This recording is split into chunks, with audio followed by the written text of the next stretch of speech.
Good morning बच्चों, मैं एक बार फिर से विष्णु पांडे आपको अपने यूट्यूब चैनल MW पांडे में आपका स्वागत करता हूं। हर रोज़ की तरह आज मैं फिर से लेकर हाजिर हुआ हूं NCERT math class 10th। NCERT math class 10th की सीरीज़ में मैंने आपको चैप्टर 1 चैप्टर 3 ख़त्म करवा दिया है, उसका प्लेलिस्ट भी बना दिया है। प्लेलिस्ट में जाके सारी वीडियो पढ़ गई हैं और अच्छे और आसान तरीके से, ट्रिकी तरीके से मैंने आपको सारे चैप्टर को पढ़ाया हुआ है। इस चैप्टर में मैं इस सीरीज़ में मैं आपको अब पढ़ाने का प्रयास कर रहा हूँ। क्या चैप्टर 4 पढ़ा रहा हूँ। चैप्टर 4 में आपका जो स्टार्ट हुआ है आपका 4.1 और इंट्रोडक्शन की जो क्लासें हैं, 2 क्लासें ख़त्म हो गई हैं। तीसरी क्लास यहाँ पे चालू की गई है 4.2, जहाँ पर आपको क्या पढ़ा जाएगा। यहाँ कह रहा है गुणनखंड विधि से निम्न द्विघात समीकरणों के मूल ज्ञात करना है। मूल का मतलब आपको x की वैल्यू निकालनी है। यहाँ रूट्स की बात कर रहा है। आपको पता होता है कि द्विघात समीकरण के जो मूल होते हैं वो 2 होते हैं, यानी x के जो मूल होते हैं वो 2 होते हैं। एक अल्फ़ा होता है और एक बीटा होता है, यानी एक आपका पॉजिटिव में आएगा और एक आपका नेगेटिव में आएगा। ठीक है बेटा, तो मिला के आपके समझिए कि अब पॉजिटिव नेगेटिव ये कंपल्सरी तो नहीं है, फिलहाल रहता है बेटा। अगर आप इनको निकालोगे तो एक प्लस और एक माइनस में इसका आंसर आता है, लेकिन वैल्यू किसके लिए आती है, जो प्लस वाली जो आपकी वैल्यू प्लस में आती है वो। ठीक है, और ये जो अल्फ़ा बीटा का जो कॉन्सेप्ट है ये लगता है कहाँ, जब आप सॉल्व करते हो कौन सा फार्मूला, जब आप फार्मूला यूज करते हो, कौन सा फार्मूला यूज करते हो आप, क्या कहते हैं इसको, जब द्विघाती सूत्र श्रीधराचार्य का नियम लगाते हो तब वहाँ पर ये अल्फ़ा बीटा का मान प्लस और माइनस में किया जाता है। ठीक है ना, वहाँ पे प्लस भी आ सकता है, माइनस भी, दोनों में से कोई एक आता है ऐसे में। चलिए, तो हम यहाँ पे अब आपको शुरुआत में यहाँ पढ़ेंगे क्या, द्विघात समीकरण को सॉल्व करना, उसका गुणनखंड करना, x की वैल्यू निकालना, रूट्स को निकालने की बात करेंगे हम। तो हमने बताया, सुनिए मैं पढ़ा ही रहा था, थोड़ी सी वीडियो रुक गई मेरी। तो गुणनखंड के बारे में बात करें, जो आपका फैक्टर है, फैक्टर करने के 2 मेथड होते हैं। वो डिपेंड करता है कि x की जो मैक्सिमम डिग्री कितनी है। x की अगर मैक्सिमम डिग्री 2 होती है तब उसके लिए हम आपके बता रहे थे कि 2-3 नियम लगते हैं यहाँ पे, कि एक आपका लगता है कॉमन मेथड, एक आप लगता है आइडेंटिटी मेथड, और एक आप लगता है कि मध्य पद का खंड करके, मध्य पद का खंड करके। यानी आप क्या क्या पढ़ेंगे, कॉमन, आइडेंटिटी और फैक्टर ऑफ मिड पॉइंट या मिड टर्म की बात कर रहा था मैं।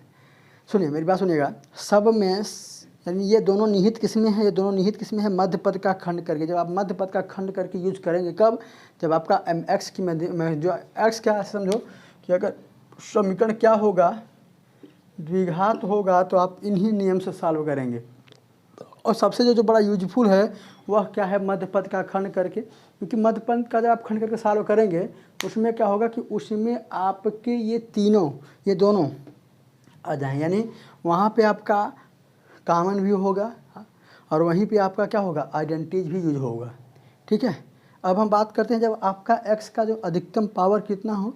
x का अधिकतम पावर अगर आपका 3 होगा तो उस कंडीशन में क्या होगा, तो देखिए बेटा, अगर x का अधिकतम पावर आपका अगर 3 होगा तो क्या होगा।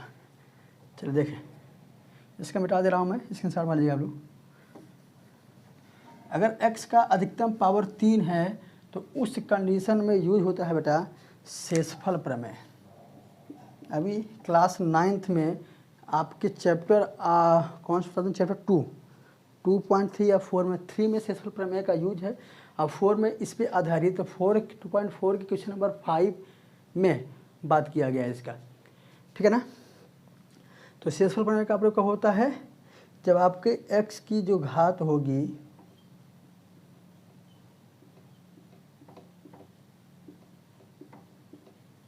शेषफल प्रमेय मतलब रिमाइंडर थ्योरम।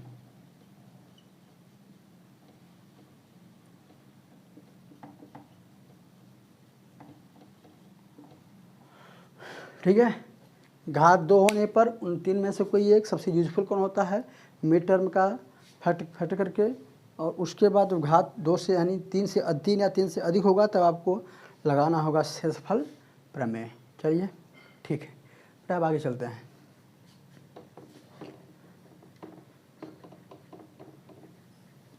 अब जो सवालें दी गई हैं इन सवालों पे हम बात करते हैं। कह रहा है कि x का, इस पर देखिए, अब यहाँ देखिए गुणनखंड करने के नियम क्या है। जिनको आता होगा अच्छी बात है, जिनको एकदम पढ़े नहीं है वो अगर इस वीडियो देखेंगे समझ जाएंगे एकदम आराम से। जिनको आ रहा होगा वो और कुछ नया सीख लेंगे इसमें, लेकिन जिनको नहीं आ रहा होगा इसको आप एकदम जीरो सीख लेंगे आप। गुणनखंड करने के नियम,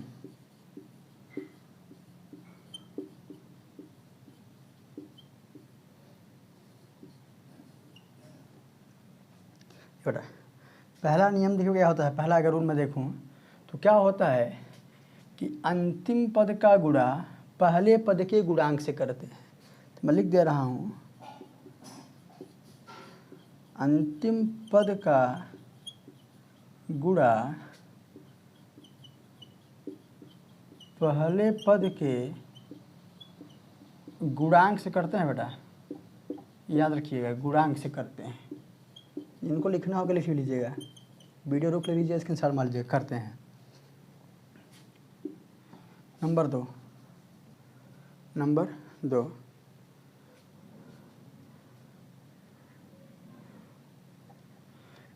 जो गुणनफल प्राप्त होता है, गुणा करने के बाद जो गुणनफल प्राप्त होता है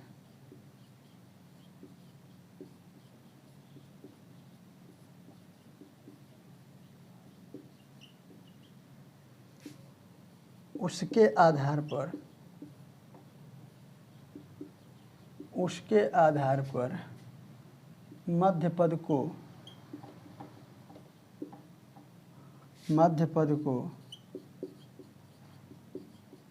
दो भागों में तोड़ते हैं।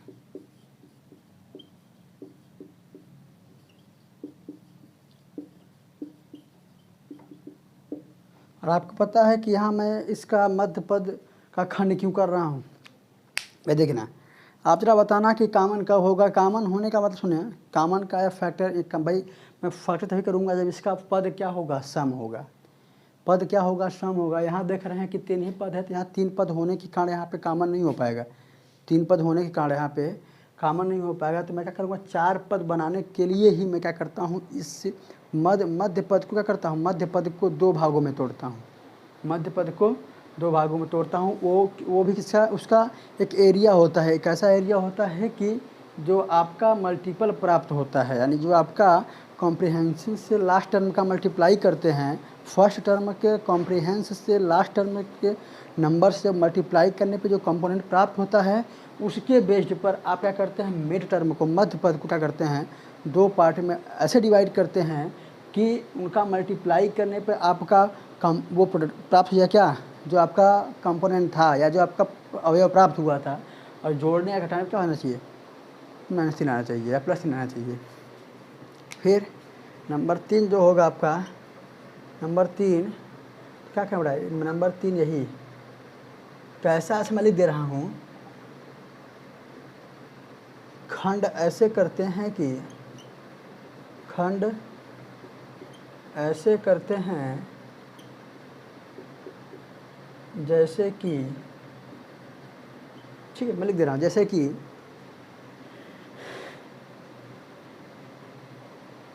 उन 2 नंबर का, उन 2 संख्याओं का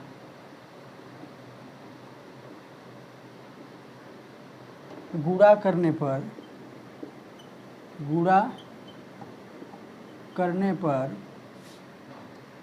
गुणनफल प्राप्त हो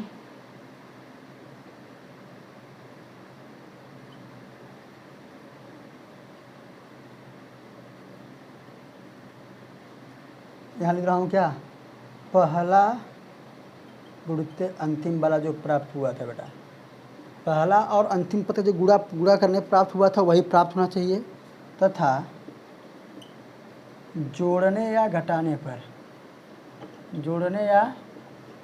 घटाने पर मध्य पद प्राप्त हो।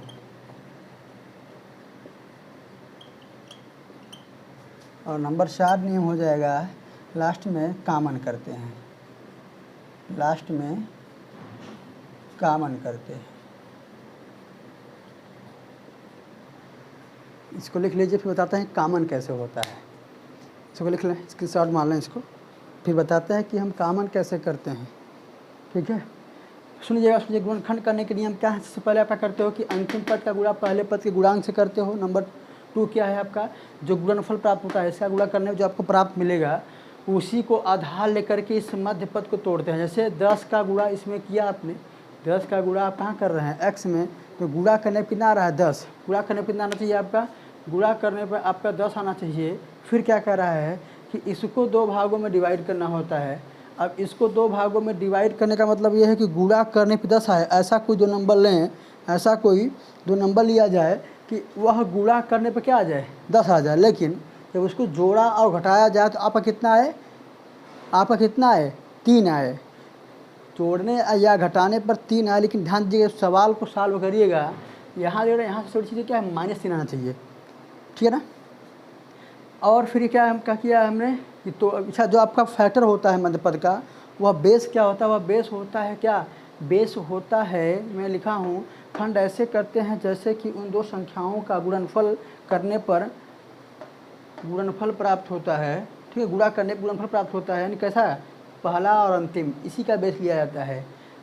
फिर मैंने क्या बताया है, फिर तथा जोड़ने पे क्या है, घटाने पे आपका मध्यपद प्राप्त होना चाहिए। लास्ट में क्या करते हैं, कॉमन करते हैं। पहले इस सवाल को यहाँ तक मैं सॉल्व करता हूँ, पॉइंट 3 तक इसको मैं पहले सॉल्व करता हूँ, फिर मैं आपको कॉमन करना अलग सिखाऊंगा।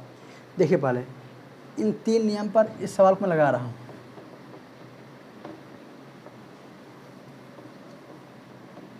और कॉमन की कहानी में अलग समझा दूंगा आपको। मैं वाक्य बेटा एकदम आसान भाषा में आपको मैं गुणनखंड करना सिखा रहा हूँ, सुन लीजिएगा, देख लीजिए इसमें।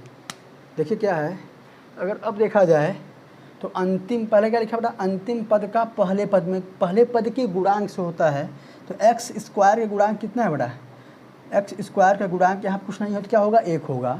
तो आपको क्या मिल गया 10 1 का 10 मिल गया, क्या मिल गया।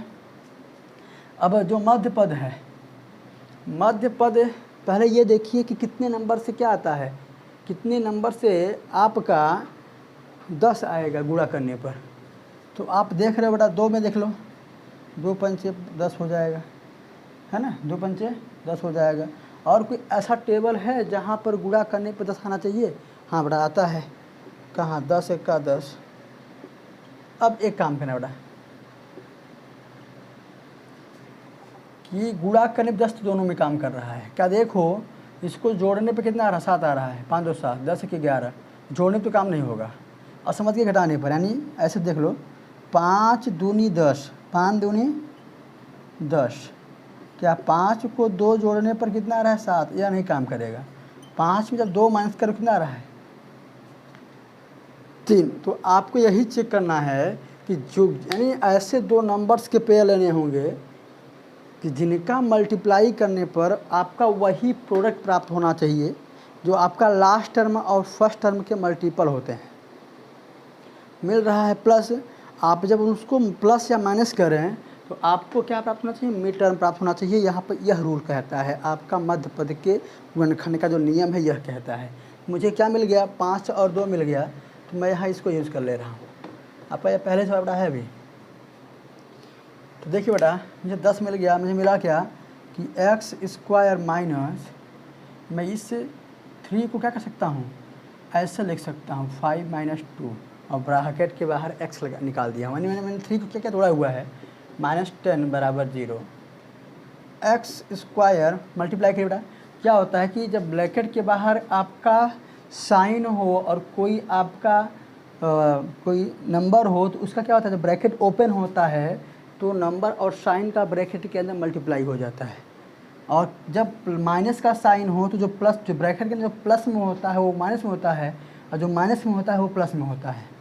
तो माइनस प्लस माइनस एक्स हो जाएगा 5x, minus minus plus 2x हो जाएगा, -10 = 0। बेटा अब मैं जो आपको मैं एक चीज़ कह रहा था कि आपको एक चीज़ ध्यान देना है बेटा कि ये जो टर्म है पूरा ये टर्म आना चाहिए। तो कैसे आना चाहिए ध्यान देना कि -5x में से +2x जाएगा। बेटा -5 में से 2 जाएगा कितना आएगा, -3 आएगा ना बेटा, x तो होबे करेगा आपका, है ना। तो यह आपका आ रहा है कि नहीं आ रहा है, अगर आ रहा है तो ठीक है। अगर आप यहीं ऐसे कर देते 2 और यहीं कर देते क्या 5, तब आपका ये आंसर गलत हो जाता, तब आपका सवाल सही नहीं था। आप करते आप सवाल वो सही था, लेकिन आपका यह नियम गलत था। क्योंकि आपका जो लाना था -3 ही आता था, वहाँ पर +3 आता आपका, कि गलत था। अब बेटा आती है बारी कॉमन की। चलिए कॉमन के नियम मैं नियम बता रहा हूँ कि कैसे आप करेंगे कॉमन। ध्यान देना, कॉमन वही होता है जो आप में भी खेले और हम में भी खेले। आप लोग मैच खेलते होंगे तो मैच में कॉमन किसको बनाते हैं? कॉमन वही बनता है जो दोनों में खेलता है, पहली चीज़। दूसरी चीज़, कॉमन उसी को बनाया जाता है जो थोड़ा कमज़ोर होता है, ठीक है ना। एंड करते हैं बेटा, दो चीज़ याद करना, जो सब में खेले यानी जो सब में हो, मैं दिखाऊंगा, सब में खेले मतलब जो सब में हो। दूसरी चीज़, कॉमन क्या है?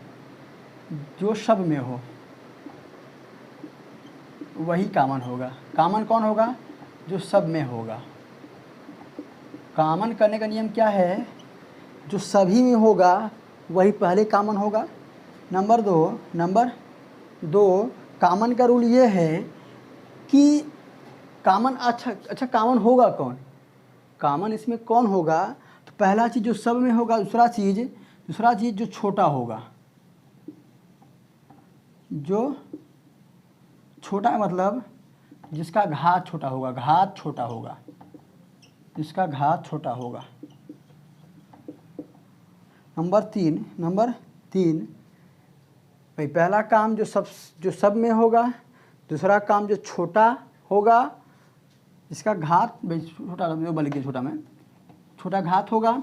नंबर 3 जो है, अगर जिसका क्या है, जिसमें कुछ नहीं होगा, मैं यहाँ लिख दे रहा हूँ, जिसका कोई नहीं उसका एक होगा, जिसका कोई नहीं उसका एक होगा। भाई जिसमें कोई कॉमन नहीं होगा उसका क्या होगा? एक होगा, ठीक है ना। जिसका कोई नहीं होता उसका कौन होता है? सबका मालिक एक होता है, ठीक है ना। तो यहाँ इस तरह मैं कह सकता हूँ कि जिसका कोई नहीं होगा उसका क्या होगा? आपका एक होगा। तो यहाँ अब देखिए कॉमन जो सब में होगा, मैं देखिए यह 4 भागों में टूट गया। अब मैं क्या करूँगा? इसमें 4 भागों में तोड़ने का मेरा उद्देश्य यही था कि अब मैं कर पाऊँगा कॉमन। 3 टर्म में था, 3 टर्म में कॉमन नहीं होता। अगर कोई पूछता है कि हम खंड क्यों करते हैं, तो खंड करते हैं इसलिए क्योंकि हमें इस पद का करना होता है क्या? गुणनखंड। जब पद का गुणनखंड करने का मतलब क्या है? खंड का उद्देश्य है कि गुणनखंड के 3 नियम हैं, या तो कॉमन करो, या तो सर्वसंख्या लगाओ, या तो मध्यपद का खंड कर दो। मध्यपद का खंड हमने कर दिया, अब तो कॉमन करना होगा। जब आप कॉमन कर लेंगे तो क्या ऑलरेडी वह क्या बन जाएगी? एक आइडेंटिटी बन जाएगी, ठीक है ना। तो इसी मेथड में तीनों विधियों का प्रयोग किया जाता है। अब पहली चीज़ तो जो सब में होगा, इसमें देखिए अगर इस वाले पद में आप देख रहे होंगे तो दोनों में x है, दोनों में क्या है? अच्छा बेटा एक बात और, कॉमन के कंडीशन में यहाँ पे x² है, यहाँ पर x है। जो सब में होगा तो x दोनों में है। जो छोटा होगा, जिसका घात छोटा होगा, यहाँ देख रहे हैं 2 है, यहाँ पे देख रहे हैं 1 है, छोटा कौन है? x वाला। x क्या कर लिया आपने? कॉमन। कॉमन का अर्थ होता है कि x से आपने इसमें भाग दिया है, x से आपने इसमें भाग दिया है। तो ध्यान देना, तो क्या मिलेगा आपको? x से जब आप x² में भाग दोगे तो क्या बचेगा? x बचेगा। माइनस का साइन यहीं रहेगा। जब x का इसमें भाग दो, x खत्म, क्या बचेगा आपका? 5 बचेगा, ठीक है ना। फिर प्लस का साइन लगा लो, प्लस।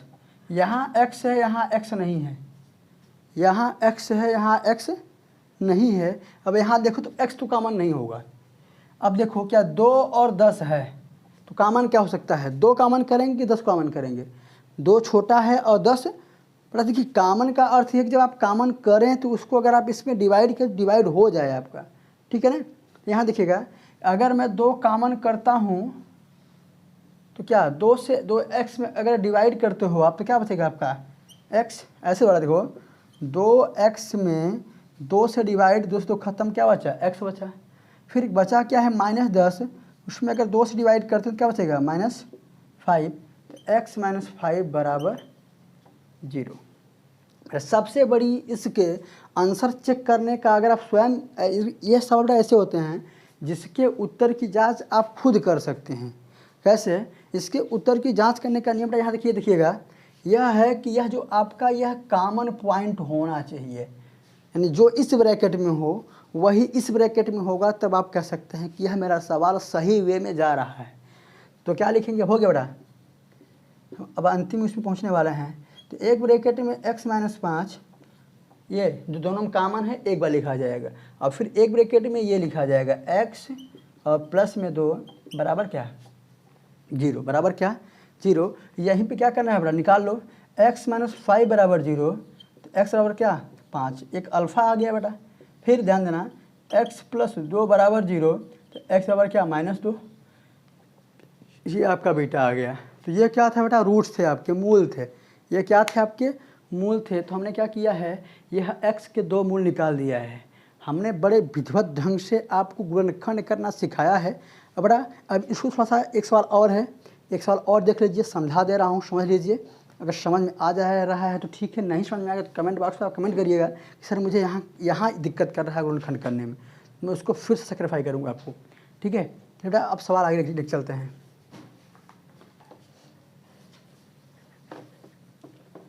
अगली सवाल है आपकी 2x², यहाँ देखिए बेटा 2x² प्लस x माइनस 6 बराबर 0। तो यहाँ देखिए 6 दूनी 12,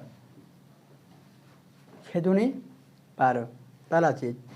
अंतिम पद से पहले पद में गुणा किया गया, कितना आया, 12 आया। अब 12 आया तो अब ऐसा देख लीजिए कितने ऐसे टेबल हैं, या आप 12 को ऐसा क्या करेंगे थोड़ा कि गुणा करने पे 12 आ जाए, प्लस या माइनस करने पे आपका 1 आ जाए, यानी x आ जाए, 1x आ जाए, यानी ना। तो अब देखो बेटा गुणा करने पे अधिक आ रहा है, घटाने पे कम आ रहा है, देख रहे हैं आपने। तो अगर जैसे क्या है, 6 दूनी 12, 6 दूनी मैं 12 की बात कर लूँ तो 6 दूनी 12, तो क्या 6 तो कितना हो रहा है, 8 हो रहा है, इससे बात नहीं होगी। 6 में से 2 जाएगा, 4 आ रहा है। मतलब अब देख लीजिए कितने ऐसे नंबर हैं, 2 छंग 12 और 3 चौके 12 या 4 तिहाई 12, इसी को ले लो, 3 चौके 12 या 4 तिहाई 12, है ना। तो देखो यहाँ पे अगर आप एक चीज़ ध्यान देना कि अगर मैं लिखता हूँ 4 तिहाई 12, ठीक है, और 4 में से 3 जाएगा, कितना बचेगा, 1 बच रहा है ना, 1 बच रहा है। मैं चाहे 3 चौकी करूँ चाहे 4 चौकी करूँ, लेकिन एक बार ध्यान देना कि यहाँ रखने पर प्लस में आना चाहिए। अगर 3 आप पहले कर देंगे, अगर 3 चौके ही कर लीजिएगा, देख लीजिएगा मैं दिखा रहा हूँ आपको कि आपको प्लस में आना चाहिएगा। अगर आप यहाँ पे 3 - 4 कर देंगे, ये +3 ये -4 हो जाएगा, +3 - 4 कितना होता है, -1 हो जाएगा। इसलिए मैं कह रहा था क्या 4 और 3 करना है, ठीक है। फिलहाल आपने जान गए कि आपको लाना क्या है, गुणा करने पे 12 आना चाहिए और जोड़ने या घटाने पे आपको 1 चाहिए। मुझे मिल गया है कि गुणा करने पे ऐसा नंबर कौन है, 4 और 3 है, 4 और 3 है। मैं यहाँ कर रहा हूँ, देखना बेटा कि 2x² प्लस x को निकाल कर लिख रहा हूँ क्या, 4 में से जब 3 जाएगा तब 1 आएगा, है ना आएगा। और माइनस में 6 बराबर 0, 2x² plus 4x minus 3x minus 6 बराबर 0, पता हो गया ना। हम कोई पूछे कि खंड क्यों करते हैं, तो खंड करते हैं कामन करने के लिए। कैसा कामन, यानी जब आपका पद दिया गया था द्विघात समीकरण, उसमें 3 पद थे, 3 पद में कामन नहीं हो पाता, इसलिए हमने उसको 4 भागों में या 6 भागों में तोड़ करके कामन करते हैं, ठीक है ना। इसलिए मैं क्या करता हूँ, खंड करता हूँ। अब यह 4 भाग हो गया है। यहाँ देखो दोनों में कामन क्या है, x यहाँ भी है, x वहाँ भी है। छोटा कौन है, x वाला है। 2 यहाँ है, 4 यहाँ है, तो कामन कौन होगा, छोटा वाला 2। देखिए नंबर में 2 नहीं, 2 छोटा नहीं, नंबर में ये देखना होता है ऐसा कौन सा नंबर कामन किया जाए जो दोनों को कट करे। कामन का अर्थ होता है कि डिवाइड करने पे डिवाइड हो जाए, उनके टेबल में वो ये सब चीज़ आने चाहिए। जैसे अब बड़ा समझो तुमने क्या किया है, 2x² से 2x निकाल लिया है, 2 से 2 खत्म, 1x भी खत्म हो गया है, यहाँ x बचा, क्या बचा, आपके पास 4x था, आपने क्या निकाल लिया, 2x निकाल लिया, 2 दूनी 4 और x से x खत्म, तो कितना बचा आपका, x + 2 बचा, क्या बचा, x + 2। यहाँ ध्यान देना, यहाँ साइन क्या है, जो भी लिखा लिख लो माइनस, यहाँ x है, यहाँ x नहीं बचा, क्या है 3 बचा, क्या आएगा x। ध्यान देना कैसे देख रहे हैं, कैसे -3x में से जब तुमने क्या निकाला, -3 निकाला, क्या निकाला, तो माइनस माइनस क्या हुआ, प्लस हुआ, 3 से 3 क्या हुआ, खत्म, बचा x बचा। फिर ध्यान देना, -6 यहाँ है, -3 यहाँ है, तो माइनस माइनस प्लस और 3 दूना, तो x + 2 यहाँ आ जाएगा, बराबर कितना, 0 आ जाएगा। तो एक ब्रैकेट में x + 2 लिख दो बेटा, x + 2, और एक ब्रैकेट में 2x - 3 ये वाला बराबर 0। यहाँ पे आपको रूट्स निकालना है, तो रूट्स निकालने के लिए क्या करेंगे, x + 2 बराबर 0, तो x बराबर कितना, x बराबर -2। फिर 2x - 3 बराबर 0, तो 2x बराबर 3, x बराबर कितना, 3/, तो x के दो मान मिले आपको, x बराबर -2 और x बराबर 3/2 मिले। ठीक है, तो अगर कोई समस्या होगी तो आप ज़रूर कमेंट बॉक्स पे कमेंट करना है। अगर कोई जहाँ दिक्कतें हो रही हैं उन दिक्कतों को आप ज़रूर बताइएगा, ठीक है ना। चलिए आगे चलते हैं। अभी इसमें 2 सवालें बची हुई हैं आपकी, 2 सवालों को मैं, चलिए बेटा आगे चलते हैं।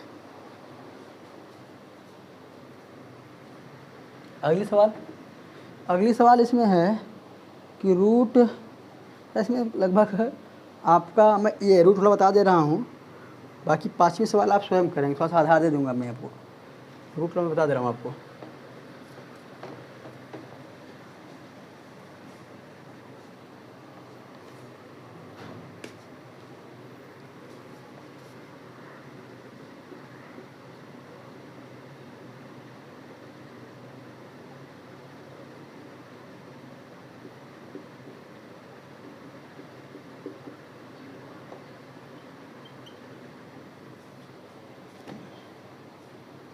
देखो भाई, तो क्या करना होगा, ध्यान देना बेटा, यहाँ पे वही चीज़, अंतिम पद का गुणा पहले पद में। तो अंतिम पद का गुणा पहले पद में अगर आप करते हो, मेरी बात सुनना, तो क्या है, 5√2 का गुणा अंतिम पद के गुणांक से करेंगे। बड़ा मान लेते हैं यहाँ पे 1 होगा, क्या होगा, 1 होगा, तो 5 × 1 = 5, और √2 का गुणा जब √2 में करोगे तो कितना आएगा, √4 आएगा। अब 4 का स्क्वायर रूट कितना हो जाएगा, 4 किसका स्क्वायर है, तो 5 दूनी 10, 5 दूनी, या ऐसे समझना, जब रूट का गुणा रूट में हो और दो रूट के अंदर जो नंबर होते हैं अगर सेम होते हैं, रूट कट जाता है और बचता क्या है, वही नंबर बचता है। जैसे √5 × √5 कितना, 5, √6 × √6 6, √7 × √7 7, यानी आपका रूट ख़त्म हो जाएगा, केवल उसके बीच नंबर बचेगा। ऐसा कब होगा, जब आपके रूट के अंदर नंबर समान होंगे तब, अगर समान नहीं होंगे तो उनका आपस में मल्टीप्लाई होकर के लिखे जाएंगे। जैसे अगर मैं आपको एग्जांपल दे दूँ इसी में, तो √3 × √2 बराबर √6 होता है ना बड़ा। और जुड़ते कब हैं, ध्यान देना, ये जुड़ते कब हैं, से आपको जोड़ना है 5√2 + 6√2 + 3√2 3√3, ध्यान देना बेटा, √2 यानी जहाँ पर रूट वाले टर्म सेम होंगे वही नंबर जुड़ेंगे। और क्या होता है कि रूट वाला नंबर रूट में जुड़ता है, यानी यह क्या है, आपके पास यहाँ 5 टॉफ़ी है, यहाँ 6 टॉफ़ी है, तो 5 6 कितना टॉफ़ी हो जाएगा, 11 टॉफ़ी हो जाएगा। ऐसे जुड़ते हैं, ठीक है ना। चलिए फिलहाल यह मैं आपको करणी का जोड़ हटाना गुणा भाग नहीं पढ़ा रहा हूँ। अगर आपको लगेगा कि आपको लग रहा हो कि सर करणी का जोड़ हटाना गुणा भाग आपको सीखना है, तो कमेंट बॉक्स में कमेंट करिएगा। अच्छे से मैं करणी में कैसे जोड़ होता है, कैसे घटाना होता है, कैसे गुणा होता है, कैसे भाग होता है, उसको मैं एक बेहतरीन तरीके से समझाऊँगा आपको। चलिए फिलहाल मुझे 10 मिला, कितना मिला, 10 मिला।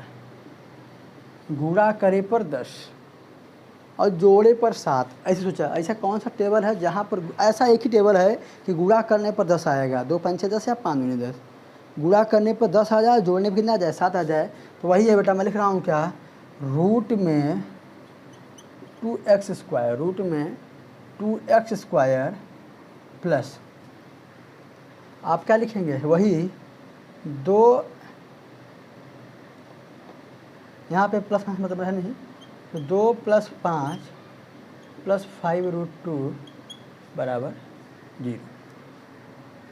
खोल ब्रैकेट ओपन करो, तो √2x² plus 2x plus 5x 5√2 बराबर 0। अब ध्यान देना, मेरी बात सुनना बेटा, यहाँ पर कॉमन क्या होगा? अब यहाँ पे क्या कॉमन होगा? यही तो यहाँ गेम है बेटा, यही क्या है यहाँ पे गेम है। तो देखिए क्या करना है, चला ये बताना मुझे कि √2x² तो सही है। ज़रा ये बताना, क्या अभी मैं बात किया हूँ कि √2 इंटू √2 बराबर क्या होता है? 2 होता है। क्या मैं 2x को √2 इंटू √2x लिख सकता हूँ? इस 2 को √2 इंटू √2 कर सकता हूँ ना, प्लस यहाँ कुछ नहीं है, ऐसा लिख लो। अब बेटा कॉमन करना है इसको, देखना बेटा, यहाँ आप देखो √2 यहाँ भी, पहले चीज़ देखो x यहाँ भी है, x यहाँ भी है, लेकिन छोटा वाला x निकल जाएगा।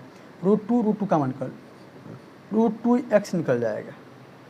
√2x यहाँ ध्यान देना, आपके पास √2x² था, आपने √2x निकाल लिया तो √2 खत्म, एक x खत्म, बचा क्या? x प्लस आपका √x खत्म हो गया, ये √x खत्म, बचा क्या यहाँ पे?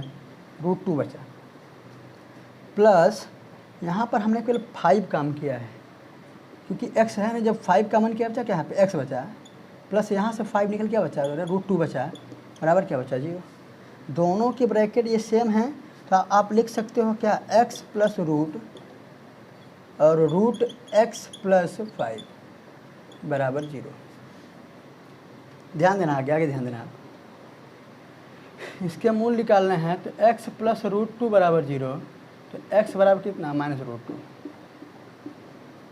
फिर आगे ध्यान देना, अगला है आपका √2x प्लस 5 बराबर 0, तो √x बराबर -5, x बराबर -√2, आपका ये आंसर हो जाएगा।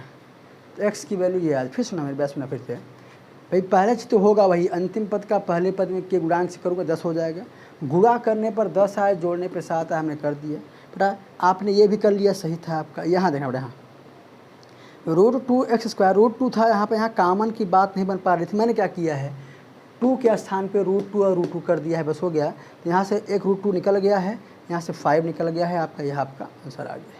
ठीक है, तो कोई दिक्कत होगी जरूर पूछिएगा, मैं बता दूंगा इसका आपको एक बार फिर से करंडी वाले नंबर्स का कई एग्जाम्पल लेकर के समझा दूंगा आपको पूर्ण खंड करना। अगर कोई दिक्कतें हो तो कमेंट बॉक्स में कमेंट करिएगा आप इसको। चलो आगे आइए, अगली सवाल इसी की,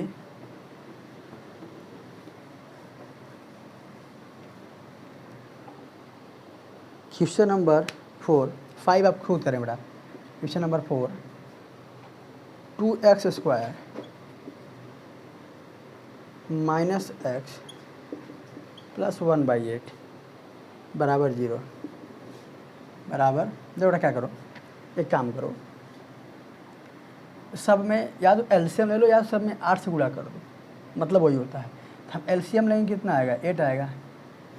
अगर सुनिए मेरी बात सुनिए, मैं ऐसे लगाऊँ क्लास को, इन सब का एलसीएम 8 ना आएगा, तो एक का भाग में 8 में क्या हुआ इसे? 1 अट्ठे 8, तो 8 दूनी 16x। यहाँ देना 1 अट्ठे 8 माइनस 8x, 8 से 8 खत्म, क्या 1 बराबर 0। इससे गुणा कर दो, वहाँ तो क्या बचेगा जानते हो? 16x² माइनस 8x प्लस 1 बराबर 0। यह आपका क्या बन गया? द्विघात समीकरण बन गया। गुणा करने पे 16 आए, गुणा करने पे 16 आए और जोड़ने या घटाने पर 8 आए। ये बताना, देखो सोचो बेटा क्या क्या हो सकता है। 4 चौके 16, 4 4 8, और 2 अट्ठे 16, 8 2 10, नहीं हो रहा है। 2 अट्ठे 16, घटाने पे कितना बढ़ाइए? घटाने पर आपका 8 आना चाहिए। मेरी बात सुनना, मतलब सुनिए, 8 2 अट्ठे 16, 2 माइनस 8 होगा, क्या होगा? 2 माइनस 8 होगा, तो यहाँ क्या होगा? 2 ना आएगा भाई। 2 माइनस 8 करोगे तो कितना आएगा आपका? 2 माइनस 8 करने पे आपका आ जाएगा -6। तो यह भी हुआ क्या? गलत है ना। और कुछ आ रहा है क्या? 4 चौके 16, हमारा 4 चौके 16, 4 चौक 16, ठीक है। अब हो सकता है कि इनको जोड़ने पर या घटाने पर आपका आंसर आ जाए। यहाँ देखते हैं बेटा, यहाँ लिखिए 16x² माइनस लगा दीजिए। आप 4 क्या लिखेंगे, 8 को 4 + 4 लिख सकते हैं ना, 4 4 8 होगा ना, बस वही चीज़ है। 16x² माइनस प्लस माइनस और 4x minus plus minus 4x plus में 1 बराबर 0 सुना बड़ा -4 -4 -8 हो जाएगा आपका। अब यहाँ ज़रा बताना, दोनों में यहाँ स्क्वायर में x कामन हुआ, यहाँ 4 कामन हुआ, बचा क्या 4x - 1। ठीक है, यहाँ माइनस, यहाँ x है, यहाँ कुछ नहीं है, यहाँ 4 है, यहाँ 1 है, दोनों में छोटा कौन है 1 है, 1 कामन कर लीजिए, बचेगा क्या 4x - 1। एक ब्रैकेट में 4x - 1, एक ब्रैकेट में 4x - 1, दोनों में वही आएगा बेटा, बराबर 0 बराबर 0। तो इसको आप सॉल्व में इसका x निकालेंगे, x निकालिए बेटा, तो 4x - 1 बराबर 0, तो 4x बराबर क्या 1, तो x बराबर कितना 1/4, यही 2 बार आएगा बेटा, यही, और प्लस में ही आएगा। चलो सुनो मेरी बात सुनना, जितने यहाँ पे पावर होते हैं उतने यहाँ पे खंड होते हैं, बात सुनना। जितने यहाँ पे पावर 2 पावर है 2 खंड होंगे और 2 मान प्राप्त होंगे, 3 पावर होगा 3 खंड प्राप्त होंगे और 3 मान प्राप्त होगा, ठीक है ना। तो आपका यह x का मान आ गया, x का मान आ गया। अगली सवाल कह रहा है कि गुणा करने पर कितना आना चाहिए, गुणा करने पे आपका 100 आए, गुणा करने पे कितना आए आपका 100 आए, और जोड़ने पे कितना आए आपका, जोड़ने घटाने 20 आए। मैं आपको आधार दे रहा हूँ कि 100 एक का 100, 100 एक का 100 है, तो 10 दहामे 100 और 10 10 20, 10 दहामे 100 और 10 10 20। इसका जो आंसर आएगा बेटा ध्यान देना, वह आपका 10 10 से 20 करोगे आप, तो देखिए माइनस में है तो माइनस प्लस माइनस, माइनस और प्लस माइनस, तो x की वैल्यू 10 आएगी दोनों, ठीक है ना। सॉल्व कर लीजिएगा इसको। और कोई समस्या होगी, अगर सवाल नहीं लग पाएगी तो आप कमेंट कर दीजिएगा, या मैंने आपको एक नंबर दिया हुआ है व्हाट्सअप नंबर 7380741386 में कमेंट कर दीजिएगा, ठीक है। तो मैं इस जो सवाल समस्याएं आपको करेंगे, इस व्हाट्सअप नंबर अपना सवाल जो है कमेंट कर दीजिए, भेज दीजिए, मैं इस सवाल को आपका सॉल्यूशन करके भेज दूंगा। और जाते जाते इतने बेहतरीन तरीके से मैंने आपको क्या करना सिखाया है कि द्विघात समीकरणों का, या द्विघात जो आपके समीकरण हैं उनका गुणनखंड करना सिखाया है। मैंने बताया कि द्विघात मतलब कि आप समझिए कि कब होता है, कैसे होता है, गुणनखंड करने के तरीके क्या हैं। मैं फिर से याद कर रहा हूँ, गुणनखंड करने के 2 तरीके हैं, वो डिपेंड करते हैं। जब आपका अगर अधिकतम घातांक 2 होगा तो आप उसको 3 नियम से करेंगे। वो तीनों नियम निहित किस पे हैं, एक पे निहित हैं कि मध्य पद का खंड करेंगे। जब मध्य पद का आप खंड करेंगे उसी में कॉमन होगा, उसी में क्या होगा आपका आइडेंटिटी मेथड भी अप्लाई होगा। नंबर दूसरा मैंने बताया कि अगर आपका x का जो अधिकतम पावर है, x की जो मैक्सिमम डिग्री है, अगर वह 2 से अधिक होगी, यानी 3 या 3 से अधिक होगी, 2 से अधिक होगी, यानी 3 या 3 से अधिक होगी, तो उस कंडीशन में आपका अप्लाई होता है रिमाइंडर थ्योरम, जो कि आपने क्लास 9th में आपने पढ़ा था, चैप्टर 2 में भी, चैप्टर 2.4 के आसपास आपने पढ़ा था, वहाँ पे क्वेश्चन नंबर 5 पढ़ाया गया था आपको। तो ध्यान दीजिए कि वहाँ पे क्या होता है कि x की ऐसी वैल्यू रखनी होती है कि x की वैल्यू रखने पर पूरे इक्वेशन 0 हो जाए।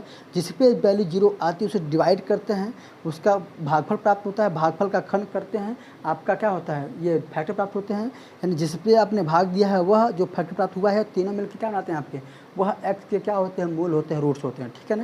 लेकिन अभी आप में है नहीं इसका, पर सुनिए इतना मैं आपको बता दिया हूँ। कल मैं आपकी क्लास में आपसे बात करूँगा कि द्विघाती सूत्र मैं प्रूफ कराऊंगा, द्विघाती सूत्र मैं प्रूफ कराऊंगा, क्योंकि द्विघाती सूत्र क्या होता है, उमर खयाम सूत्र क्या होता है, और शिष्टाचार सूत्र क्या होता है, मैं तीनों बताऊंगा। और उसके बाद कल इसी बेस्ड सवाल भी करवाऊंगा। और आपका सबसे इम्पोर्टेंट मेथड जो आपको बहुत काम आने वाला है, पूर्ण वर्ग बना करके गुणनखंड करना, यानी कंप्लीटिंग स्क्वायर मेथड से आपको फैक्टर करना सिखाऊंगा। वह ये जो 2 क्लास रहेंगी बेटा बहुत इंपॉर्टेंट क्लास हैं आपकी अगली क्लास में, यानी जो आपकी क्लास 12th है, क्लास 12 जब आप पढ़ेंगे क्या समाकलन पढ़ेंगे बेटा, वहाँ पे जब आप कंप्लीटिंग स्क्वायर मेथड का बहुत लंबा यूज है, आप इसको पढ़ लीजिएगा। तो अपनी अगली क्लासें जरूर देखिएगा।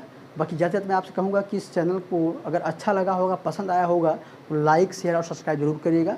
धन्यवाद, आज के लिए इतना ही।